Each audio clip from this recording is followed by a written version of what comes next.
पंजोता साहब, एक तो मुझे यकीन नहीं आता, लेकिन इसकी वजाहत आप दे सकते हैं। अलीमा खान साहिबा से वहाँ के किसी ब्यूरोक्रेट का मिलना, इस पे मरवत साहब को एतराज़ है कि वो क्यों मिले, और उन्होंने तो बताया भी है कि कहाँ मुलाकात हुई। साथ ये कि स्ट्रीट मूवमेंट के हवाले से भी वो कन्विंस नहीं है कि उनकी हमशीरा स्ट्रीट मूवमेंट के लिए गई है। वो कहते हैं वो किसी और मकसद के लिए वहाँ तशरीफ़ ले गई थी। आप इन तमाम बातों का जवाब क्या है? या तो एक बहुत ठोस है एहतजाज, बेशक 5 अगस्त को करें और सबके मुंह बंद हो जाएंगे। देखिए, बहुत शुक्रिया। बात यह है कि जो शेर अब्दुल मर्द साहब ने बातें की हैं, काफ़ी लंबी चौड़ी उन्होंने चार्जशीट बताई है। माइंस एंड मिनरल का अगर कोई सेक्रेटरी गया है, मेरे नोटिस में तो नहीं है, ना मुझे उन्होंने बताया है। और अगर फॉर एग्जांपल कोई अमेंडमेंट जैसे लास्ट टाइम हुई है, उस हवाले से कोई डिस्कशन इस नुक्ता नज़र से उन्होंने बुला के उससे पूछा है, या किसी मिनिस्टर ने उनको भेजा है कि आप उन्हें ब्रीफ करें कि ये है, तो वो एक अलग मामला हो सकता है। लेकिन मादनियात की हद तक मैं नहीं समझता कि कोई उनका इस तरह का मामला है। और अगर किसी ने कोई ली भी है लीगल तरीके से, वो ले सकता है। लेकिन अगर कोई इन्फ्लुएंस करता है, गलत तरीकाकार अडॉप्ट करता है, तो बिल्कुल वो नहीं होना चाहिए, वो उसको कोई भी सपोर्ट नहीं करता। बाकी रहेगी बात, देखें एहतजाज की, तो वो जो गई थी उस चित्राल, अब रिश्तेदार हैं उनके, वो अगर फॉर एग्जांपल दुबई चली जाएं तो कहा जाए जी कि आप दुबई क्यों गई हैं। वो चली जाएं बनी गाला तो कहा जाए कि आप बनी गाला घर क्यों चली गई हैं। आपके रिश्तेदार होते हैं, मेरे रिश्तेदार लाहौर के अंदर हैं, तो मैं चला जाऊँ तो लाहौर जो है मैं कोई ठेके लेने के लिए चला गया हूँ, तो रिश्तेदारों को मिलने के लिए लोग जाते हैं। और अगर कोई इस तरह की बात है तो फ़ोन पर भी हल हो सकती है, ज़रूरी नहीं होता कि आप वहाँ चित्राल के अंदर जाएंगे तो मामला जाकर हल होगा। तीसरी बात यह रह गई कि वो मिलने के लिए गई। अब उसको कहा गया कि देखें जी पॉलिटिकल मामलात के अंदर इंटरफेरेंस कर रही हैं, जबकि खान साहब ने कहा है कि आपने पॉलिटिकल मामलात के अंदर इंटरफेरेंस नहीं करना। जबकि बहन होने के नाते या कोई भाई है, भाई होने के नाते उसका हक बनता है या उसका फ़र्ज़ है या उसके राइट्स हैं कि वो अपने भाई के लिए आवाज़ बुलंद कर सकें। अब आवाज़ बुलंद करने के ऊपर उन पर दहशतगर्दी के मुकदमा दर्ज हैं, पिंडी के अंदर हों, मुख्तलिफ जगहों पर, कि आपने भाई का पैगाम क्यों दे दिया या आपने भाई की बात क्यों कर दी। उनके ऊपर मुकदमे बनाकर ट्रायल करके अब सजा देने की तरफ आपको पता है ना, उस मुकदमे में को मजम्मत होनी चाहिए। आप तो खुद वकील है पंजोता साहब, वो को एक्यूज सारे उनको सजा हो चुकी है, सिर्फ अलीमा खान साहबा रह गई हैं। वो जो नवंबर 2024 वाला मुकदमा है जी, तो कौन सी देखें जी कौन सी ठीक सजा हुई है? किसी एक शख्स को भी ठीक सजा नहीं, पर उन्होंने चैलेंज नहीं किया, जो है वो नहीं हुई। मतलब ये है कि तमाम सजाएं जो है नहीं चैलेंज देखे, उन्होंने कन्फेशनल स्टेटमेंट दी थी और उनको कहा गया कि आपको जल्दी से जल्दी छोड़ दी जाएगा, अदरवाइज आपको अदालतों के चक्कर जो है वो लगाने पड़ेंगे। बात यह है कि मेरे ऊपर 23 मुकदमात हैं, मैं राना अफजल साहब बैठे हुए हैं या वहाँ पर एहसान अफजल साहब हैं या शेर अब्दुल मरवत साहब हैं, इनके ऊपर भी मुकदमात हैं। मैं यहाँ 23 में से एक FIR रख देता हूँ, या जो ये मर्जी है वो वहां उठा के देख लें। अगर एक FIR के अंदर भी जो मेरे ऊपर इल्जामात हैं, कत्ल से लेकर साजिश, बगावत, मुल्क के खिलाफ पुलिस पे हमला, वर्दियां फाड़ने का, एक भी साबित कर देना, मीडिया ओपन ट्रायल कर लेना, तो मैं कहूंगा कि जी इमरान खान पे भी तमाम मुकदमात जायज हैं। बेशक आप कहते हैं अगर आपके साथ कोई एक्यूज हो, पंजोता साहब आपके साथ कोई एक्यूज हो, उसको सजाएं मिल जाए। तब से साइफर आया। अच्छा जी, जी देखिए, इस नुक्ते पे नहीं हो सकता कि आपके कोई एक्यूज को सजा दी है तो वो जज ने ठीक दी है। ठीक है, जो जज ने सजाएं दी हैं, ये जजेस वही हैं जो बिठाए गए हैं। अब 6 जजेस ने अदम एतमाद नहीं कर दिया कि हम महफूज नहीं है, तो अदलिया को जिस तरह कंट्रोल किया गया, लिखे लिखाए फैसले। जज हमायूं दिलावर की कोर्ट में ख्वाजा आरिफ साहब और मैं उस दिन गए, 12 का टाइम था, 12:30 बजे उन्होंने कहा कि मैंने फैसला सुनाना है। उन्होंने कहा जी कि अब आप लेट हो गए, हालांकि 12:10 थे। खान साहब को फोन किया, उन्होंने कहा जी इधर पुलिस भी पहुंच गई है। तो ये एक पूरा प्लान था लंदन, जिसके जरिए इमरान खान को जेल में रखा गया और सारी प्लानिंग उसमें जजेस तमाम एक ने नहीं काम किया तो नए SHO को बिठा दो। ये नया लंदन, एक तो पुराना वाला था ना पंजोता साहब, ये नया लंदन प्लान आप कह रही हैं वो था ना? ये लंदन प्लान जो है ये जो नवाज शरीफ साहब ने बनाया था, नहीं ये पार्ट 2 होगा ना? पार्ट 1 था या पार्ट 2 था? पार्ट 1 आप वाला था।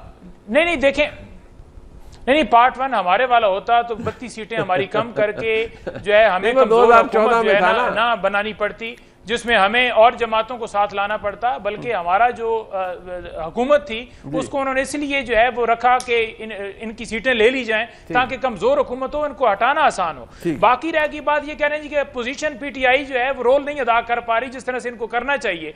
फॉर एग्जाम्पल मैं नहीं जी तेल की बात कर रहा, जबकि मैं करता हूँ, या मैं नहीं कत्ले आम की बात कर रहा है, या मैं नहीं लॉ एंड ऑर्डर की बात कर, जो कि हम करते हैं, हर सतह पर करते हैं।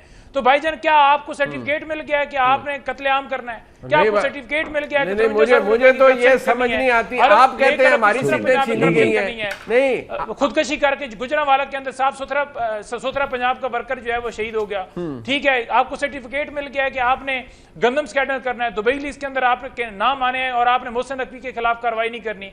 आपके सहाफी, आपके सपोर्टर सहाफी यहाँ पर बैठ के कहते हैं जी कि वो तो बिल्कुल काम करते हैं जनाब डॉलर्स का, तो आप उनके ऊपर गिरफ्त क्यों नहीं मजबूत कर रहे?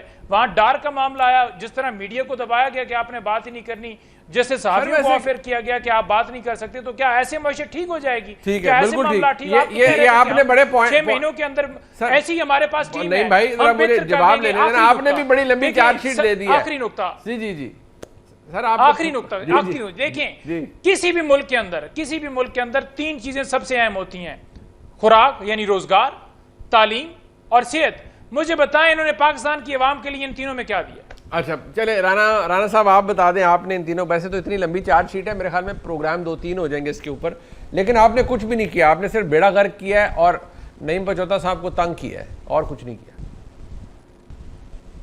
देखें, जो इन्होंने बेड़ा गर्क किया था मईशत का, हमने उसकी सफाई की है और मुल्क को अपने पैरों पे खड़ा किया है और जो है बहुत सारे काम किए। आईटी की एक्सपोर्ट आपकी पिछले 4-5 सालों से लगभग 20% सालाना ग्रो की है। आपकी रेमिटेंसेस रिकॉर्ड लेवल पे पहुंची हैं, आपके रिजर्व्स इंप्रूव हुए हैं, आपका सूद की शरह नॉर्मलाइज हुई है, आपकी क्रेडिट रेटिंग इस मुल्क की बेहतर हुई है और इंशाल्लाह ये आपने बजट देखा कि जिसके अंदर हमने एक्सपोर्टर्स को भी रिलीफ दिया, नौकरी पेशा को भी रिलीफ दिया और ये ग्रोथ का बजट है और इंशाल्लाह ताला चीज़ें बेहतरी की तरफ जा रही हैं।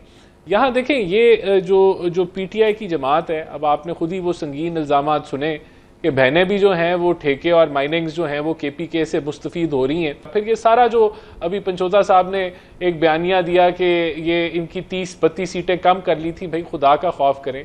अब तो ये सारे जो आपके दावे हैं ये सारे साबित हो चुके हैं वक्त के साथ कि आप किस तरीके से कांधों में बैठ के आप हुकूमत में आए। और राना साहब बात सुने, आप जारी बात है, आपने कहा 32 नशिस्तें उन्होंने कहीं उनकी चोरी हो गई। आप खुद कह रहे हैं कि आपकी 2024 में 64 चोरी हुई हैं और वो भी आपके कुलीग कह रहे हैं, वो राना मशहूद साहब कह रहे हैं। मैं सिर्फ रिकॉर्ड के लिए आप सुन ले वो क्या कह रहे हैं। 2018 का इलेक्शन पीएमएलएन को जबरदस्ती हराया गया। 2024 का इलेक्शन भी फैज हमीद और उसकी बाकियात ने मैनेज किया। हमारे स्टॉलवर्ड्स को हराया गया। ख्वाजा साद रफीक साहब से लेके, जावेद लतीफ से लेके, खुर्रम दस्तगीर से लेके, अमीर मुकाम से लेके, शहबाज शरीफ को 2 हलकों में हराया गया। पीएमएलएन को कम से कम 64 सीटों के ऊपर जो है जो उनकी सीटें थी वो सीटें लेके एक ऐसा माहौल क्रिएट किया गया जिसके अंदर एक फन पार्लियामेंट आई प्रेस और उसकी बात ये जवाब उनको देना पड़ेगा जो इन्होंने पाकिस्तान की सियासत में 2018 में किया और 2024 में किया। ये अमेरिका में राना मशहूद साहब कह रहे हैं हमें 64 नशिस्तों से हमारी छीनी गई 2024 में। तो ये कोई बिलीव करने वाली बात है? वो 32 कह रहे हैं, आपने 64 कह दिया राना साहब।